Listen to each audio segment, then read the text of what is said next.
एक अजीब सी कहानी सुना रहे थे वो। एक बार मम्मी नहा रही थी, मम्मी ने लड़के से कह दिया बेटा बाहर देखता रहिए, देखे कोई आ ना जा, कोई आ ना जा, देखे देखता रहिए। जी मम्मी ठीक है मैं यही रहूंगा। अब इतनी देर में मम्मी अंदर नहाने गई, बेटा बाहर खड़ा था। एक अजीब सा आदमी आ गया, उसने अजीब से बड़े बड़े मोतियों की माला सी पहन रखी थी और थोड़ा सफेदे टाइप था, सांप वाप भी डाल रखे थे और एक कितना बड़ा औजार साथ लेके चलता था वो आदमी। अब साहब वो आ गया, आके वो कहने लगा भाई मुझे अंदर जाना है। कह रहे सुन अंदर नहीं जाना, अंदर मेरी मम्मी नहा रही है, मैं तुम्हें अंदर नहीं जाने दूंगा। ओ लड़के सुन, तेरी माँ बाद में होगी, मेरी घरवाली है पहले, मैं अंदर जाऊंगा।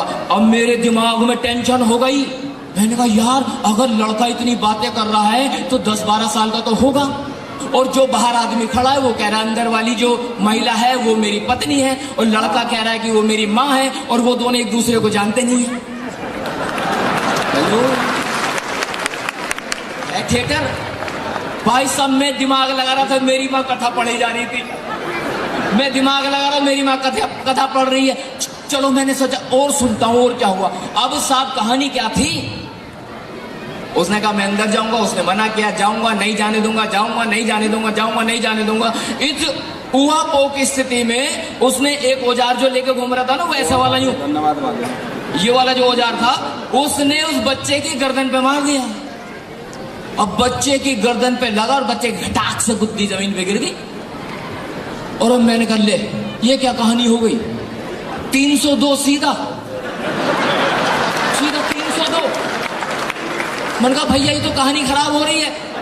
अब इतने में मैंने दिमाग लगाया, मैंने सोचा बालक ही तो था, उसमें चाटा मार देता, गुड्डू मार देता, पटक के भी तो मार सकता, बाल फाड़ देता, उसकी गर्दन काट दी। अब इतने में मम्मी मेकअप करके बाहर आ गई। अब मम्मी मेकअप करके बाहर आई, मम्मी कहने लगी अरे तुमने मेरा बच्चा मार दिया, ये क्या कर दिया। अब वो व्यक्ति कहने लगा तूने पहले क्यों ना बताया बच्चा हमारा ही है। मतलब ऐसा भी थिएटर है, मतलब पाखंड का कोई तो हद होगा, कोई तो हद होगी पाखंड की। लेकिन कहानी यही खत्म हो जाती तो कुछ और बात थी, लेकिन बात यहाँ खत्म नहीं हुई, बात आगे चल पड़ी। और मम्मी ने कहा तुम्हें मेरा बालक जिंदा करना ही पड़ेगा, कैसे भी करो लेकिन मेरा बच्चा तो मुझे देना। बालक मार दिया, चुप हो जा, बालक कर रही इंतजाम इसका भी, तो चलो फिर करो। अब साहब वो औजार लेके जंगल की तरफ बढ़ चला।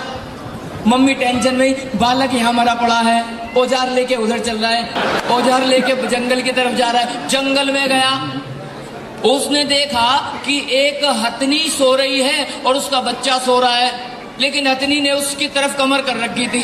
अब उसने लेके औजार अब की बार उस हाथी के बच्चे की गुद्दी पे मार दिया, अब उसकी भी गर्दन काट दी। मेरे दिमाग में तुरंत मेनका गांधी आ गई।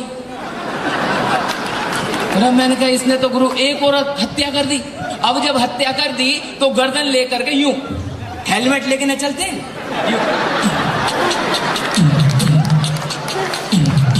अब भैया लेके हेलमेट से चल पड़ा।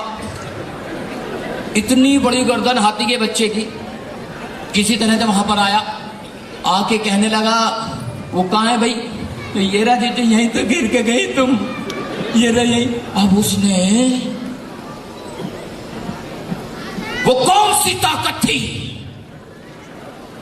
वो कौन सी औषधि थी, शल्य चिकित्सा करी थी, ईरानी लगाई थी, यूनानी लगाई थी, या एलोपैथिक के साथ होम्योपैथिक भी फेल दे। अरे चल क्या कर यार, वो बालक की इतनी सी गुत्ती पे हाथी की इतनी बड़ी गर्दन फिट कर दी। मैं सोच रहा मेरी माँ क्यों क्या सुना रही है, लो भैया बहुत चमत्कार था पहले। मैंने कहा अच्छा जी, मैंने कहा एक बात तो बताओ, अब जब गर्दन लगानी थी तो वो गर्दन भी तो बेचारे की वहीं पड़ी थी, उसे ही लगा के सेट कर दी।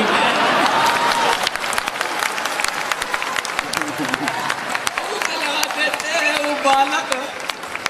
वो बालक ना इन इंसानन में छोड़ा और ना जानवरन में ही छोड़ा। अरे बालक का तो नाश कर दिया। आप समझ रहे हो? मतलब हालांकि वक्त का मैं बात खत्म करना चाह रहा हूं।